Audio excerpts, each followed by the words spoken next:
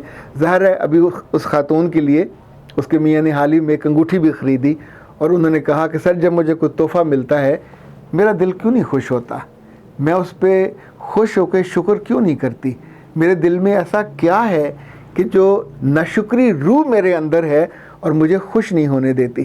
خاتون حضرات, میں نے اس خاتون سے یہ بھی کہا کہ ابھی ساری عمر پڑی ہے, میرا رب آپ کے میاں کے رزق میں بہت برکت دے, وہ جتنے کمائے گا آپ ہی کے پاس آنے ہیں.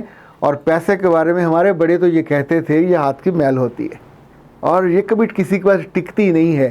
بس اس کا اتنا ہی مزہ اور لذت لینی چاہیے جتنی تنخواہ ملنے پہ آپ کے ہاتھ میں آتے ہیں اور پھر 2-4 دن میں فارغ ہو جاتے ہیں, یا جتنے آپ اکٹھے کسی بزنس سے آپ کو پروفٹ میں آتے ہیں اور پھر دیکھتے ہی دیکھتے وہ 10 جیبوں میں چلے جاتے ہیں, بیویوں کے پاس اور بچوں کے پاس اور ہمارے پیاروں کے پاس, یا ایون جو اکاؤنٹنٹ ہوتے ہیں بینکوں کے اور اداروں کے, ان کے پاس تو کروڑوں آتے ہیں.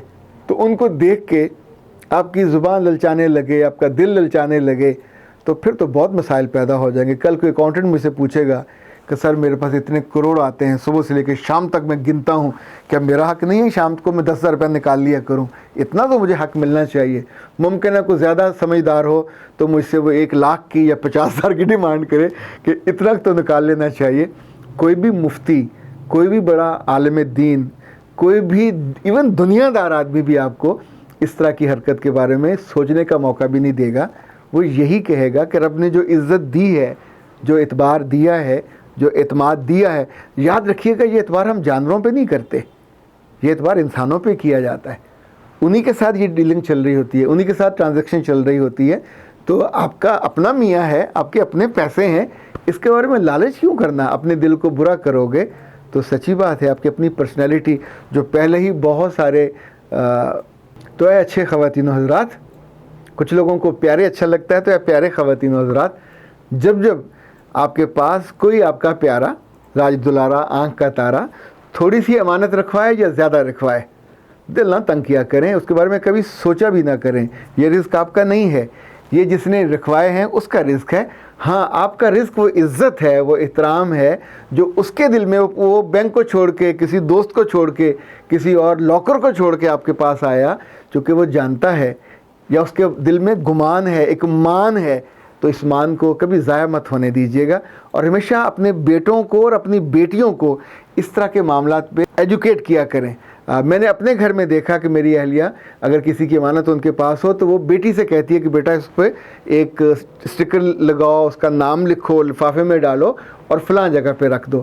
انفیکٹ آپ ساتھ اس کو بتا رہے ہوتے ہیں کہ جب جب امانت تمہارے پاس آئے تو اس کو مینیج کیسے کرنا ہے. ایک بات اور یاد رکھیے گا, وعدوں کے بارے میں اور امانتوں کے بارے میں اللہ کے یہاں پوچھا جائے گا. سو لوگوں سے وعدے کم کیا کریں, وعدوں کی جو پوچھ پڑتال ہے سے بندہ پھنس جائے گا.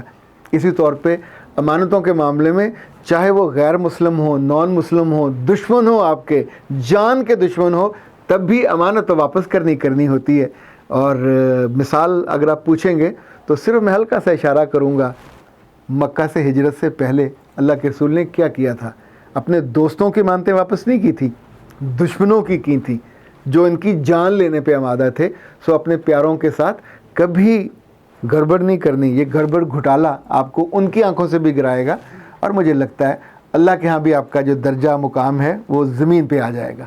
اختر عباس کو اجازت دیجیے. السلام علیکم.